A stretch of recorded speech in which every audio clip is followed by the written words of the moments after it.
Welcome. Today I'm welcoming Mark Guidoboni, who is one of two candidates for the one position from Kingston serving on the Silver Lake Regional School Committee.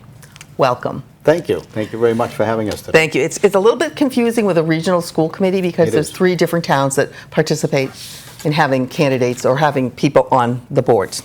Okay, so question number one. How do you determine your budget priorities given the mandates that you have no control over, the state funding which has not been finalized, and the limited amount of money that you actually have to spend? Well, I think the first start is looking at the educators and the administration and the people that deal with it every day. And they have an opportunity to present to the school committee their priorities going forward. And having been on the Silver Lake School Committee now for a total of 9 years off and on, it's easy to understand where their priority is and what programs are being brought to the table. We try to make sure that we have a balance of programs that take care of all different walks of life at Silver Lake, as well as making an effort to challenge every child, which is an important part of education, that they go forward and become better adults. Okay, so budgetarily, let's talk specifics on the budget. The school district of Silver Lake gets three different towns that participate in it. Could you just explain who those three towns are, what sort of percentage of the students and or the budget comes from the other towns? So Kingston represents 55 and some change of the Silver Lake Regional District. And Halifax represents about 30%, and the remainder is Plimpton. Okay. The budget is split up that way. This particular year, the Department of Education has asked us to take our special education and shift it all around. So provided by the towns in the past, it's now going to be provided for the 7 through 12 and preschool from the Silver Lake budget for next year, which makes our budgetary challenge quite different than it was before, because now we have to make sure that we're taking into account that shift of finances from the town committees to the Silver Lake region. As far as priorities go, can you say that again? So what is now going to be strictly on Kingston that wasn't before? No, Silver Lake, it collectively, the three towns at the Silver Lake, the assessments, we call them, come from each town. Right. And those assessments are substantially increased. There's a 54% increase in Halifax, a 41% increase in Kingston, and a 31% assessment to Plimpton. Now, what is assessment? What is assessment? So the assessments come from the towns, and they pay the Silver Lake Regional School budget. Okay. And every year we vote a budget, and 2 out of the 3 towns can carry the motion to move forward with that number. So it's important to understand that, if one town may say no, but they're along for the ride here in our region of the 3 of us.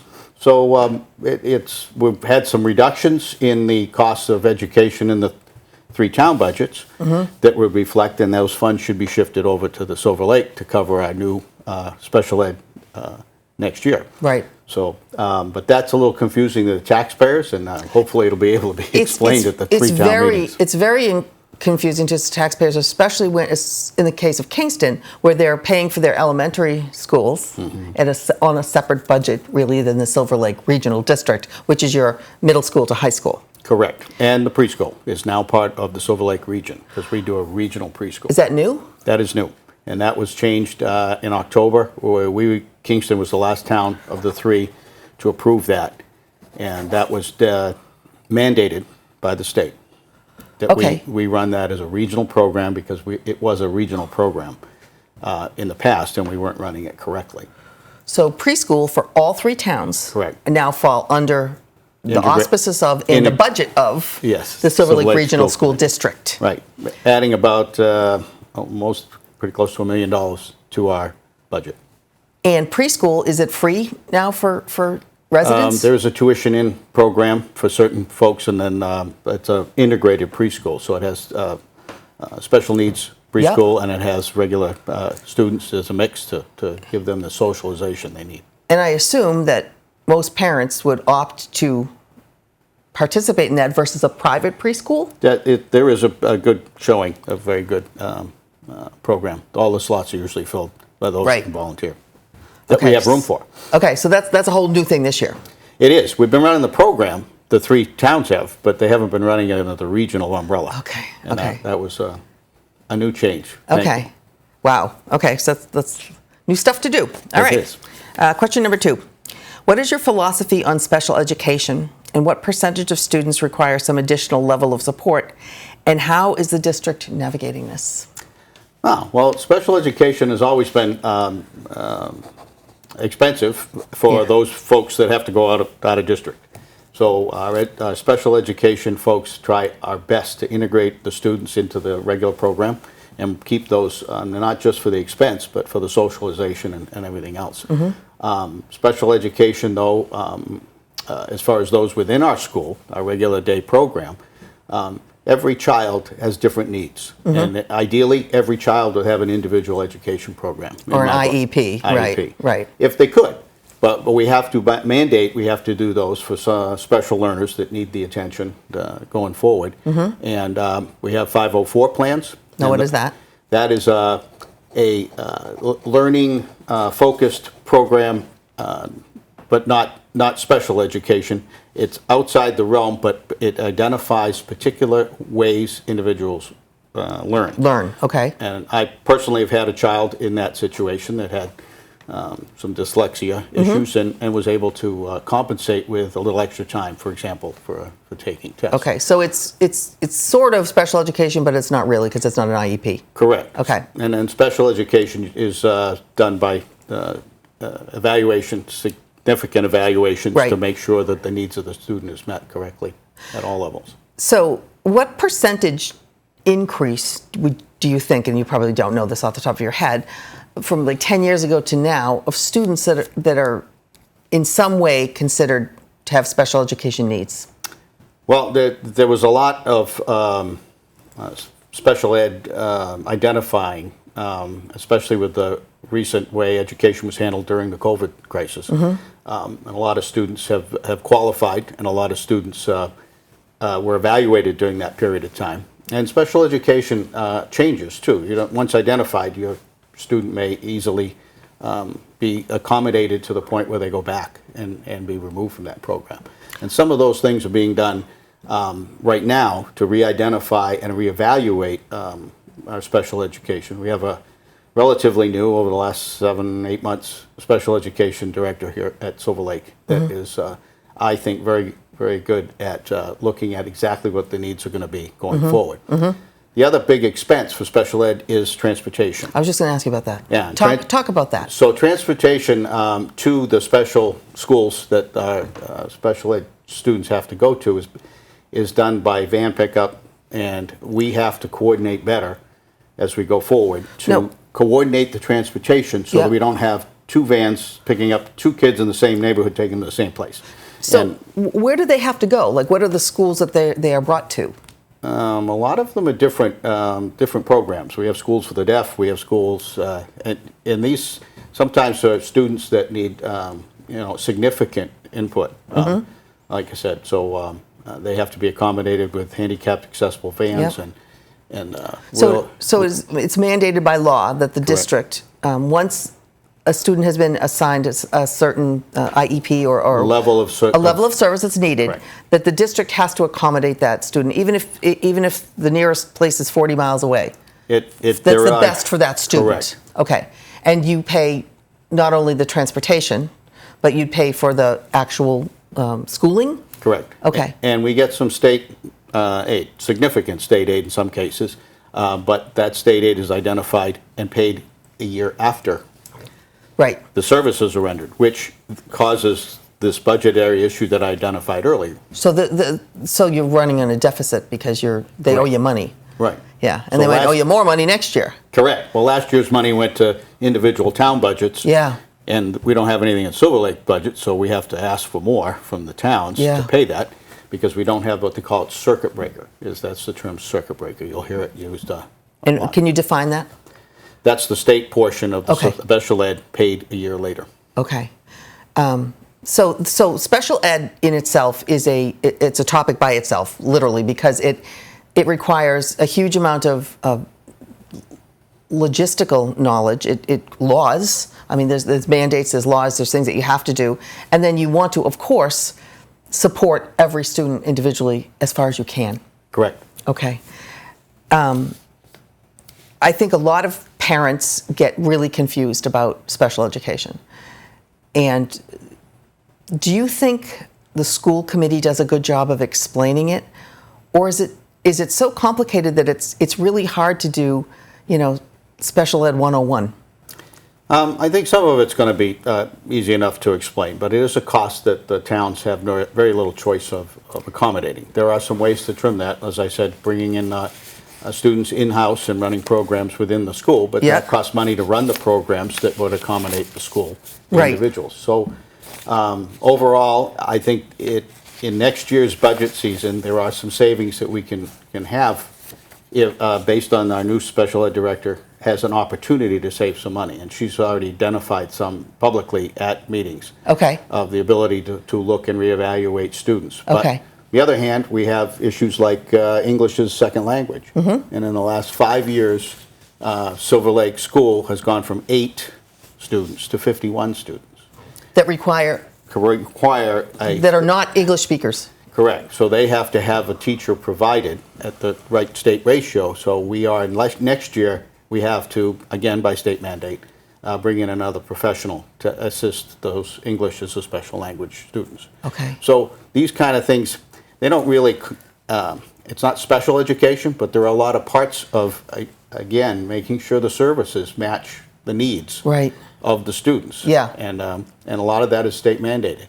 And a lot of those are unfunded state mandates sometimes that you have to work around. And the per pupil amount that the state gives you, you don't know that you don't know that now. I mean, it's still in committee, correct? Correct. You won't know that until maybe September, October, November. Right. So how do you do a budget when you don't know how much money you're going to get? And that's a very interesting part, too, of the equation. We have one of our members is very avid follower of the legislative action, Jason Frazier from Plimpton, and he's our legislative rep, and he keeps informed daily on the pulse of where this money's coming from, what grants are not going to be available, what grants are going to be available, and he's certainly a big asset to our region. Excellent. Smarter than I am. Okay, great. I'm going to ask you another question. What are the unique challenges of a regional school committee that the voters should know about, including special committees, and how much of a time commitment is required to serve on a regional school committee? So the regional school committee it functions as I think we've talked about for 7 through 12 and our integrated preschool. And then each town has their own.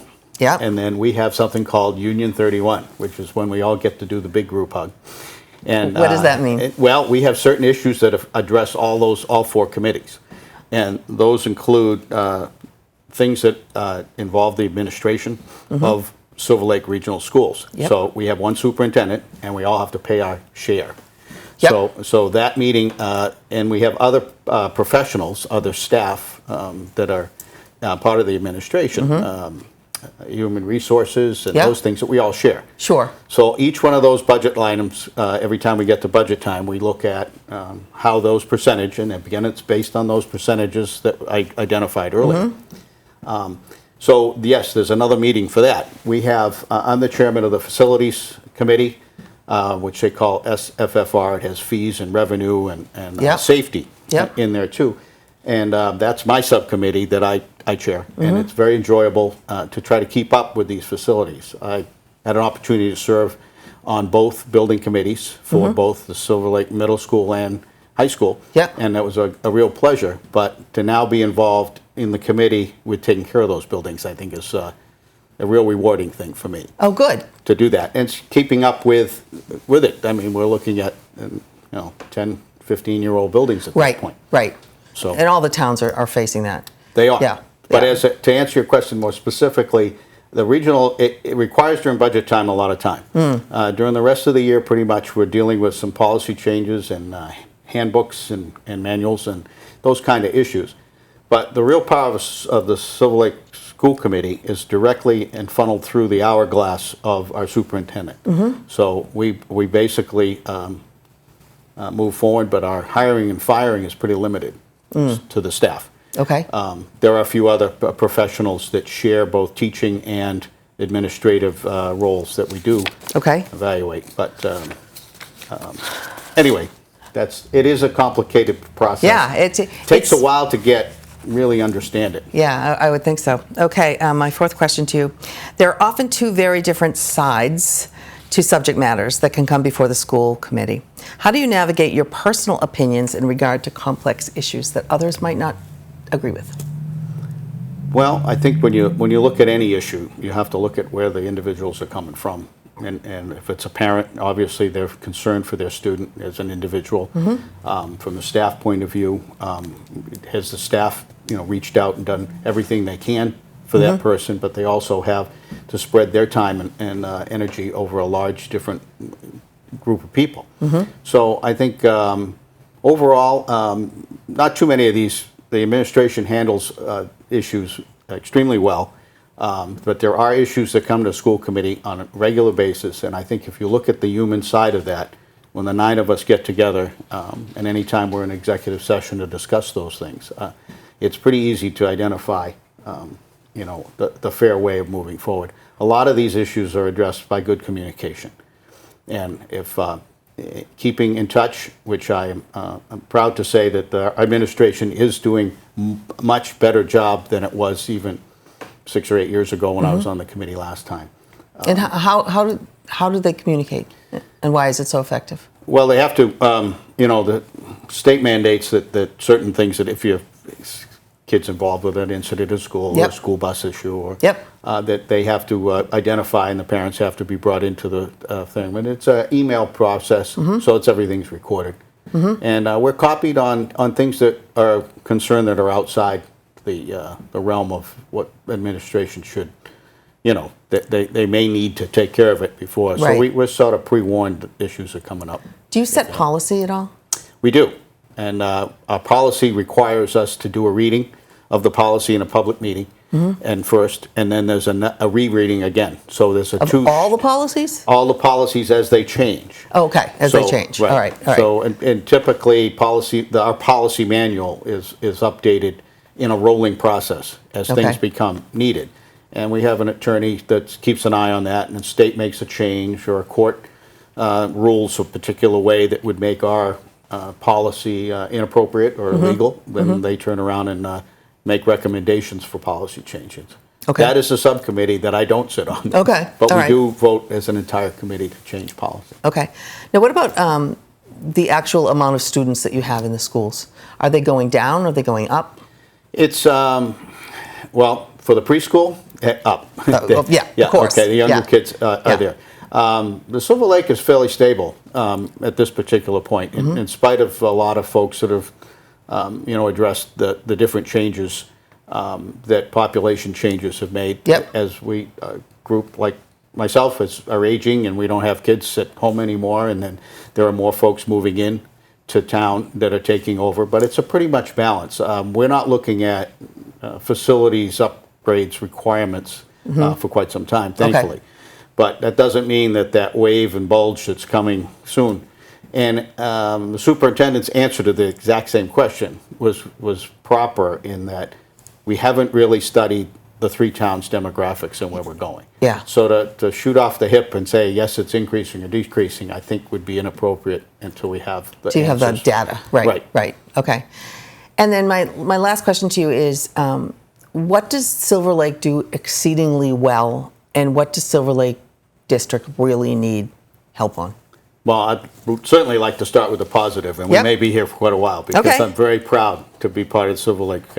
Okay. When I got on the committee last time, my goal was to try to increase AP courses, advanced placement. Yep. And by the time I left in 2018, we had achieved a status which is like 5% of the whole country of an AP school of distinction, which means the kids that take AP courses, we have to have a certain quantity, substantial percentage, and those kids get a 3, 4, or 5, which are the 3 top grades, and pass the test.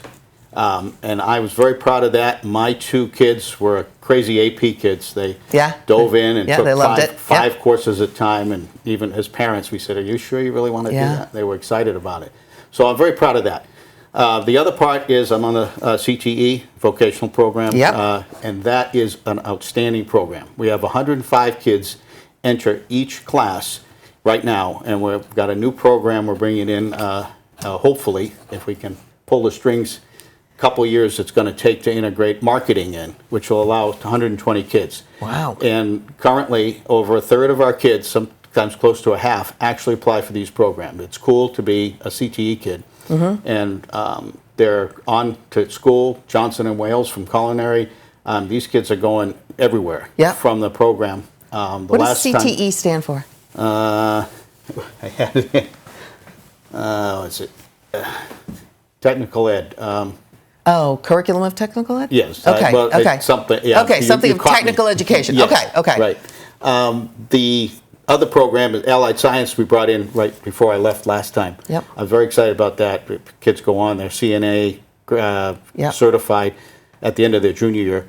They go out and start in the workforce doing that, become dental assistants, dental hygienists, Right. and doctors and nurses all the way. And it's the hard program to get into. It is packed full and very, very exciting. Yeah, So- that's great. And our CTE programs are very gender neutral. Yeah. So it's great. Like marketing is going to be, I think. Oh, in yeah. that. Yeah. And you can enter marketing in all different levels. You can go college, apply get it a to- master's yeah, degree, and, yeah. and you can just market a local business down the street. Yeah. Oh, that's great. And what is the one thing that you really think this district struggles with and really needs help? Well, I personally think we could do better at working with the students that aren't the AP kids and aren't the CTE kids that are in the program and not special ed. Yep. So that subset that remains, unfortunately, when you go to budgets, is a majority. Yeah. And the majority sometimes gets hurt to take care of those other three groups. Well, not so much CTE, but or any of the rest. Yeah. So I think, but right now, I think we are meeting our kids' needs very well. And the fact that we have such a great CTE program is putting kids in a very well-rounded focus that they can go out, earn money, and a lot of them won't have college debt to worry about. They get a lot of options. Right. Okay. Okay, Mark, so now I'm going to ask you to take 2 minutes to speak right into the camera and speak to the voters and tell them why they should vote for you. Okay, thank you. Appreciate that. I've been a Silver Lake Regional School Committee member for the last, 9 years, over the last 15. And I'm currently the chair of the Facilities Subcommittee and the CTE Subcommittee. I've had the fortune to be on the building committee for both schools. Served in other boards in Kingston, the Open Space Committee, the Planning Board, Waterfront Committee for 21 years, 7 years on the Planning Board. I'm a Naval Academy graduate, class of 1980, which was the first class with women, and I'm very proud that I was part of that class. I'm a retired Navy commander, 34 years as an airline pilot, and I have time at this point to put towards bringing and spending the time to make sure there's a balance between Silver Lake and the taxpayers to make sure that we're providing the most cost-effective education going forward. So I do have the time, I have the leadership, I have the experience, and particularly the innovation to be the best one to serve the students, parents, and taxpayers of Silver Lake Region's 3 towns. Thank you. Okay, thank you so much, Mark. We wish you the best of luck during this campaign and during the election season. Please do make your votes count by voting on or before May 18th for the Silver Lake Regional School Committee in the Kingston Town elections. Thank you and good day. Thank you.